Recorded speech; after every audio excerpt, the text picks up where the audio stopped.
Hello friend, my YouTube channel से आपका स्वागत है संदीप जी के सेंटर में। आज आपको हम बताएंगे बायोलॉजी चैप्टर से हम बनाएंगे सभी को हम ऑब्जेक्टिव लाए हैं बायोलॉजी चैप्टर के, है ना। तो उसमें से इम्पोर्टेंट आने वाले बिहार बोर्ड मैट्रिक भी हम बनाए पिछला वीडियो। इसके साथ साथ आप आज हम इंटर के बारे में बताएंगे, है ना। तो ये आपकी जो है एग्जाम हॉल में महत्वपूर्ण क्वेश्चन है। यह से आपको जो है इससे सारे क्वेश्चन जो आपकी टच करेगी एग्जाम बोर्ड में, तो आप है ना हमेशा ध्यान से सुने और समझे। आपको हम विश्लेषण से बताएंगे और सभी सब्जेक्ट बायोलॉजी हो, हिस्ट्री हो, पॉलिटिकल साइंस हो, साइंस को भी, आर्ट्स को भी जो है आपको हम बताएंगे, है ना। इसके साथ साथ जो है हमारी साथ खत्म हो जाएगी तो हम आपकी कंपटीशन लेवल की हम जीके जीएस का आपको तैयारी कराएंगे। इसके साथ साथ समय भी बहुत कम है। हमारे यूट्यूब चैनल जो है लगभग 15 दिन से हमने चला रहे हैं, तो उसमें अभी लगभग की 10-12 वीडियो अपलोड किए हैं। तो ये हमारी आज का टॉपिक है बायो से, है ना। तो सबसे पहले क्वेश्चन है कि आम के कौन सा भाग खाया जाता है। तो आपकी जब एग्जाम में आए कि आम का कौन सा भाग खाया जाता है, तो ऑप्शन में रहेगी मध्य भाग। तो आपकी आंसर देनी है क्या, मध्य भाग, है ना। उसके साथ साथ कहा जाता है कि दूसरा की समसूत्री विभाजन कहाँ होता है, तो कायिक कोशिका में होता है। कहाँ होता है, कायिक कोशिका में होता है। हम जानते हैं कि मनुष्य को जो शरीर है यह किससे निर्माण हुई है, तो कोशिकाओं से निर्माण हुई है। लगभग मनुष्य का शरीर जो है निर्माण होने में 5000 अरब, कितनी अरब, 5000 अरब कोशिकाओं से मनुष्य का शरीर जो है निर्माण हुआ है। और आप पढ़े होंगे कोशिका का खोज जो है ना 1665 ईस्वी में हुआ था। इसके साथ साथ किसने किया था, तो रॉबर्ट हुक ने किया था। किसने किया था, रॉबर्ट हुक ने किया था। और सबसे बड़ी कोशिका जो होता है शुतुरमुर्ग का अंडा होता है, वही सबसे लंबा कोशिका जो होता है तंत्रिका तंत्र होता है। और सबसे छोटा कोशिका जो होता है माइकोप्लाज्मा गैलोसिटिकम नामक होती है ना। तो यह जो है कोशिका से रिलेटेड था। आप बताएंगे आपकी कि द्विखंडन एक प्रकार का क्या है ना। तो क्या है, अलैंगिक जनन है। क्या है, अलैंगिक जनन है। इसके साथ साथ अगला मुकुलन द्वारा जनन किस में होता है, तो ईस्ट में होता है। किस में होता है, ईस्ट में होता है। आपकी जो है अगला नेक्स्ट कहता है कि जेम्यूल्स किसमें बनते हैं, तो यह बनता है दोस्त स्पंज में बनता है। किसमें बनता है, स्पंज में बनता है ना। अगर हमारी अच्छी लगे वीडियो तो लाइक करें, सब्सक्राइब करें चैनल को और बेल आइकन घंटी दबाएं ताकि हम किसी भी वीडियो डालें आप पर तो पहले सबसे पहले आप पर पहुंचे, है ना। इसके साथ साथ अच्छे लगे तो आप दोस्तों के पास शेयर भी करना ना भूले। अगला कहता है कि स्पीसीज पोलाइट रेट पुस्तक किसने लिखा है, तो कैरोलस लिन्नियन ने लिखा है ना। इसके साथ साथ कहता है कौन कोशिकाएं जो है अमर कहलाती है, तो यह होता है जनन कोशिकाएं जो है अमर कहलाती है ना। इसके साथ साथ हम जानते हैं कि मेसोजोइक युग किसका है ना, यानी कि यह जो है सरीसृपों का युग है। किसका है, सरीसृपों का। ऑप्शन आएगा आपको सरीसृपों का कि मत्स्यों का, तो आपकी आंसर क्या होगी, सरीसृपों का। इसके साथ साथ जो है डेंगू बुखार किसके कारण होता है, तो यह जो होता है दोस्त विषाणु के कारण होता है। किसके कारण होता है, विषाणु के कारण होता है। डेंगू क्या होता है, डेंगू अगर किसी को हो जाए कभी कल, है ना, भगवान ना करे कैसा हो, है ना, तो अगर कहीं भविष्य में हो जाए, अगर कहीं फैमिली कोई भी ग्रसित है तो बस उसे क्या करनी चाहिए, उसमें कुछ घबराने की जरूरत नहीं होती। उसमें खाली ओनली फॉर प्लेटलेट्स की मात्रा घट जाती है। क्या होती है, प्लेटलेट्स की मात्रा जो है घट जाती है। आप सामान्य जो है मनुष्य को प्लेटलेट्स की मात्रा जो होती है 1 लाख से 1.5 लाख होती है, और उसमें से होता है कि 30,000 40,000 प्लेटलेट्स की मात्रा घट कर आ जाती है। तो उससे क्या होता है कि हमारे शरीर में जो है ब्लड कहीं से भी रिसाव शुरू हो जाता है। क्या होता है, ब्लड रिसाव माने आपकी जो है ना, नाक से भी ब्लड रिसाव हो सकता है, फेफड़े से भी रिसाव हो सकता है। तो यह जो है ब्लड को रिसाव हो जाने के कारण जो है या प्लेटलेट्स की कमी होने के कारण होता है ना। यही होता है डेंगू काटने से जो होता है, जो मच्छर काट लेते हैं डेंगू, है ना। तो यह जो है डेंगू को मच्छर काटने से जो है यह शरीर में ब्लड रिसाव होने के कारण होता है और प्लेटलेट्स की मात्रा घटा देता है। तो उसको बढ़ाने के लिए क्या करेंगे, तो पपीता के रस का भी हम इस्तेमाल कर सकते हैं उसको बढ़ाने के लिए, है ना। अब अगला कहा जाता है कि, है ना, ब्राउन शुगर रासायनिक रूप से क्या है ना। ब्राउन शुगर जो है रासायनिक रूप से क्या है, तो यह जो है मेथिड्रिन है। क्या है, मेथिड्रिन, है ना। शुगर भी जो है, शुगर पेशेंट अगर कोई ग्रसित है, यानी जिसके कहते हैं ना चिनिया पेशेंट, चीनी बीमारी जिसको कहते हैं, तो ऐसे ही रोग जो वाले जो है ना, आप लोग जानते हो कि आलू से बचनी चाहिए, चीनी से बचनी चाहिए, सामान्य जानकारी है ना। इसके साथ साथ जो है कि मनुष्य में सबसे अधिक, है ना, होने वाला कैंसर कौन है, तो मनुष्य में जो है सबसे अधिक होने वाला कैंसर जो है कार्सिनोमा कैंसर कहलाता है। कौन कैंसर, कार्सिनोमा। अब कैंसर क्या है, तो कैंसर जो है एक प्रकार की सभी में सेल मजबूत होता है ना, मौजूद होते हैं। कैंसर का जो सेल होता है सभी व्यक्ति में मौजूद होता है, लेकिन सेल को जो है अनियमित रूप से बढ़ना, सेल को अनियमित रूप से बढ़ना कैंसर कहलाता है। क्या कहलाता है? तो सेल को अनियमित रूप से बढ़ना ही कैंसर कहलाता है। इसके साथ साथ कि जब हम उसको कैसे करें, तो खाना खाने के दौरान कितना होता है कि मोई ले एक के बाद जो है ना जे मिला एकदम दे ले जाओ, 8 रोटी 10 रोटी, मतलब कि वो मतलब शेष जगह ही नहीं छोड़ते। कभी लगते नहीं कि भूखे हैं, खा कर उठेंगे तो लगता है कि ले, और उठने में उनकी भी संकट होती है। तो ऐसी स्थितियां खाने समय जो है नहीं करनी चाहिए, ये एक बड़ी कैंसर की कारक बन जाती है।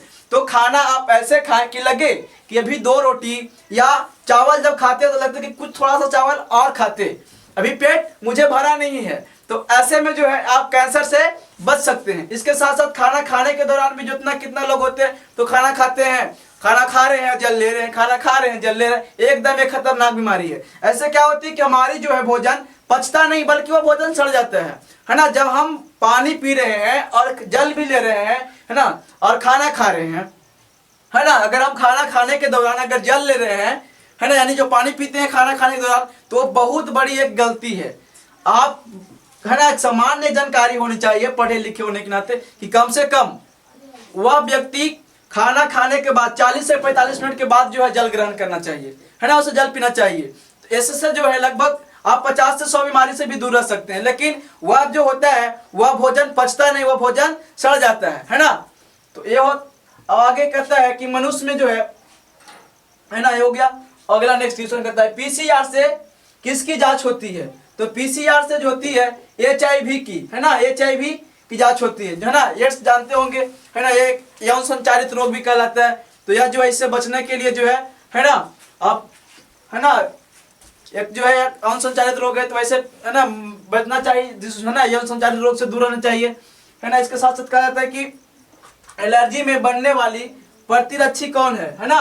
तो एलर्जी में बनने वाली प्रतिरक्षी जो होता है LGE प्रकार के हैं, है ना। कौन प्रकार के? LGE प्रकार के। एलर्जी क्या है? देखिए, किसी का एलर्जी धूल से है तो किसी का एलर्जी फूल से है। एलर्जी एक अत्यधिक संवेदनशीलता के कारण है। यह एक जो है अत्यधिक संवेदनशीलता है। क्या एलर्जी? अत्यधिक संवेदनशीलता के कारण, यानी कि किसी व्यक्ति को कोई नहीं बता सकता कि इससे क्या चीज का एलर्जी है। किसी को धूल से एलर्जी तो किसी को फूल से एलर्जी। अब देखिए, एलर्जी को जो है निश्चित रूप से कोई भी डॉक्टर ठीक नहीं कर सकता। पूरे जिंदगी के लिए कोई कहे कि जैसे कि आपको, है ना, एलर्जी ठीक कर दिया जाए, तो वह गलत फहमी है, कभी भी नहीं ठीक हो सकता। लेकिन तत्काल में जो है ना, मरीजों को एक एंटीहिस्टामिन दवा दी जाती है। कौन सी दवा?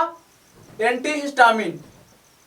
और इसको से तो तत्काल में ठीक की जा सकती है। लेकिन यह जो है किससे क्या है, इससे एलर्जी से बचने के लिए जब आपकी पता चल जाए कि हमें इस प्रकार की एलर्जी है, इसको खाने से एलर्जी है, इससे एलर्जी है, फूल से एलर्जी है, धूल से एलर्जी है ना, फल से एलर्जी है, तो उस चीज को जो आप क्या करें, त्याग दें, उससे आप दूरी बना लें। यही एलर्जी से बचने की एक सरल उपाय है और सबसे बेहद उपाय है। इसके साथ साथ कहता है कि तंबाकू का मुख्य जो है अवयव क्या है? तो तंबाकू का मुख्य अवयव जो है या निकोटीन है। यानी कि निकोटीन, तंबाकू में क्या पाया जाता है? तो निकोटीन की मात्रा पाई जाती है। अब देखिए क्या होता है, लोग कितना जो है स्मोकिंग करते हैं, है ना, सिगरेट पीते हैं, बीड़ी पीते हैं, है ना, वो पूरा एकदम मजे से लेते हैं, ओह क्या बात है ना। जब पीते हैं तो लगता है कि क्या, है ना, क्या मस्ती है। लेकिन वो नहीं जानते कि हम शरीर को कितना नुकसान पहुंचा रहे हैं। अब जब वो लेते हैं तो उसमें जो होते हैं, तंबाकू में, सिगरेट में जो होते हैं, उसमें निकोटीन की मात्रा मौजूद होता है। वही निकोटीन जाकर के जो है जहां ना फेफड़ा में एक परत से जम जाती है, जिससे हमारी फेफड़ा जो एक स्पंज की तरह कार्य करते हैं। कैसी?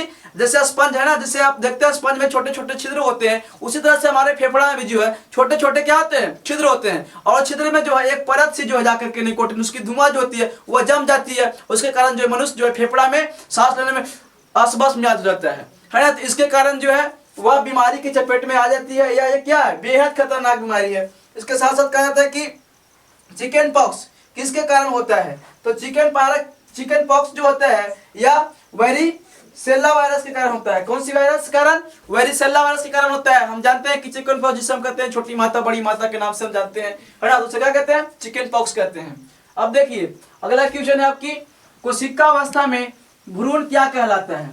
तो कोशिका अवस्था में भ्रूण क्या कहलाता है? तो मरूला कहलाता है। भ्रूण यानी कि जब, है ना, सबसे छोटे, जब बच्चे में हम जब जन्म लेते हैं तो भ्रूण से निर्माण होते हैं। हमारे सोचो कि 84 लाख योनियों में, कितना में?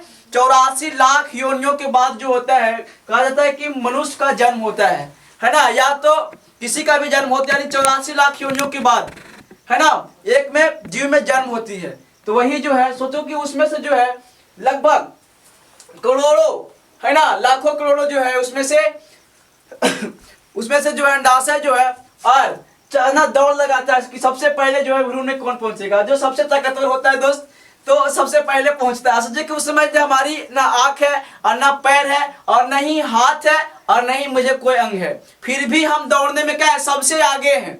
लेकिन आज मेरी 2 हाथ भी है, 2 पैर भी है, 2 आंख भी है, फिर भी हम क्यों पीछे हैं? क्यों पीछे हैं? तो इसके चलते कि आप मेहनत नहीं कर रहे हैं। आप सही से मेहनत जिस दिन कर दीजिएगा उस दिन आप मुकाम हासिल कर लीजिएगा। यानी कि कहने का मतलब ये हुआ कि आपकी पेन में जो है इंक खत्म होने से पहले अपनी इतिहास को लिख देनी चाहिए, है ना। तो आपको देर नहीं ज्यादा ना करे। आगे कहता है कि जब है ना भ्रूण अवस्था में रहते हैं जब माँ की गर्भ में, तो सोचिए कि जब अपने छोटे, है ना, माँ जो होती है अपने बच्चे को कितना पालन लालन करती है। वह लगभग सोचिए कि वह मतलब कि जेंट्स जो होते हैं कि छोटा सा वजन 100-200 ग्राम दे देगा वजन, उसको तो बका जाते हैं। अगर कहीं के पॉकेट में जी घुआ तो लेके कर, है ना, 2-4 किलो है ना 200-400 ग्राम वजन तो बका जाते। लेकिन माँ है ना 9 महीना तक रखती है अपने बच्चों को। लेकिन फिर बच्चे जब जन्म लेते हैं तो वही बच्चा आगे चल के नकत्तर निकल जाता है। तो ऐसा करना नहीं चाहिए, क्योंकि जब माँ अपने जब बच्चे को जन्म देती है तो कहा था कि लगभग 57 डेल, कितना 57 डेल जो है दर्द देती है ना। और वही जो है जानवरों की बात की जाए तो 59 डेल, कितना 59 डेल। अब सोचिए कि 57 डेल, अगर किसी पुरुष को जो है 45 डेल दर्द हो जाएगा तो वह मर जाएगा। तो किसमें बर्दाश्त करने की क्षमता है? महिला में। कारण क्या है? उसमें जो है उसमें है ना एक जो है उसमें हार्मोन उपस्थित होता है जिसे हम रिलैक्सेशन हार्मोन कहते हैं। तो रिलैक्सेशन हार्मोन जो है जखने तुरंत कार्य करता है ना। तो इसके कारण महिला को जो है कष्ट कम पहुंचती है। अब अगला कहता है कि अनुवांशिक कूट में कितने कूट होते हैं? तो 64 कूट, है ना। जिबरेलिन क्या है? तो वृद्धि एंजाइम है एक प्रकार की, है ना। और उसके साथ साथ लेडनिंग कोशिकाएं पाई जाती है तो विष्णु में, है ना। इसके साथ साथ कोरक की कोहा क्या कहलाती है? तो सीलोम में। इसके साथ साथ स्तनपायी जीवों में नर हार्मोन की उत्पत्ति कहाँ होती है? तो अंडकोश में, है ना। नेक्स्ट कहता है कि गर्भाशय का भीतरी स्तर क्या कहलाता है? तो एंड्रोमेट्रियम कहलाता है। क्या कहलाता है? एंड्रोमेट्रियम कहलाता है। उसके साथ साथ कहता है कि नर हार्मोन की उत्पत्ति कहाँ से होती है? तो विरिसन से होती है। अगला कहता है कि यौन संचालित रोग कौन है? तो गोनोरिया भी है ना। गोनोरिया हो गया, एड्स हो गया। तो अगर आप स्क्रीनशॉट लेना चाहते हैं तो आप स्क्रीनशॉट ले सकते हैं, है ना। अब नेक्स्ट तो यह था हमारी बायोलॉजी से, है ना, सभी चैप्टर से डालेंगे, है ना, फिजिक्स केमिस्ट्री। इसके साथ साथ आर्ट्स वाले को भी हम हेल्प करेंगे, है ना। तो हमारी वीडियो को जो है आप, है ना, अच्छी लगे तो लाइक करें, चैनल को सब्सक्राइब करें, है ना। दोस्तों को करना, पास शेयर करना ना भूले। और अगर कुछ भी त्रुटि होती है दोस्तों आप कमेंट बॉक्स में लिखे, है ना, हम सुधारने की कोशिश करेंगे, है ना। Thank you. उसके साथ साथ कहा जाता है कि भारत में प्रथम जनगणना कब हुई थी? तो 1951 ईस्वी में हुई थी। कब हुई थी? 1951 ईस्वी में हुई थी। और अगला कहता है कि भोपाल गैस त्रासदी कब हुई थी? तो 3 दिसंबर 1984 ईस्वी को हुई थी, है ना। भोपाल में गैस त्रासदी होने के कारण जो है आज भी बच्चा वहां जब जन्म लेती है तो विकलांगता ही लेती है ना। इसके साथ साथ जब ऑब्जेक्टिव खत्म होगी तो हम सब्जेक्टिव आपको बताएंगे पूरा विस्तार से, है ना। टाइम बहुत कम है एग्जाम में, आपको एग्जाम आ गई है ना। आज लगभग आप, है ना, 13 तारीख हो गई है ना। तो 13 तारीख का हम डाल रहे हैं वीडियो। तो आप लगभग की, है ना, 16-17 दिन आपकी एग्जाम में है ना। तो समय बहुत कम है और कार्य बहुत अधिक है। तो कहा जाता है कि जनसंख्या का जो अध्ययन क्या कहलाता है? तो डेमोग्राफी। क्या कहलाता है? डेमोग्राफी। और 28वां कहता है कि संभवतः की खोज किसने की? तो पन्ने ने की थी। किसने की थी?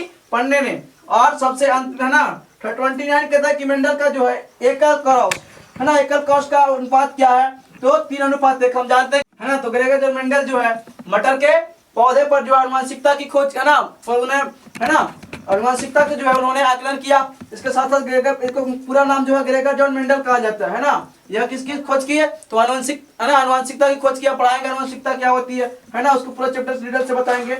उसके साथ साथ कहा जाता है किस पौधे पर खोज किए थे इन्होंने? तो मटर के पौधे पे। इसके साथ साथ जो है एकिडना क्या है? तो एकिडना क्या है? एकिडना एक योजक कड़ी है ना। तो ये थे आपकी बायोलॉजी से कुछ इंपॉर्टेंट क्वेश्चन, है ना, आने वाले एग्जाम में आपकी बिहार बोर्ड में, है ना, 2023 के लिए। तो आज के लिए हम इतना ही रखते हैं, है ना। जय हिंद, वंदे मातरम, थैंक्स।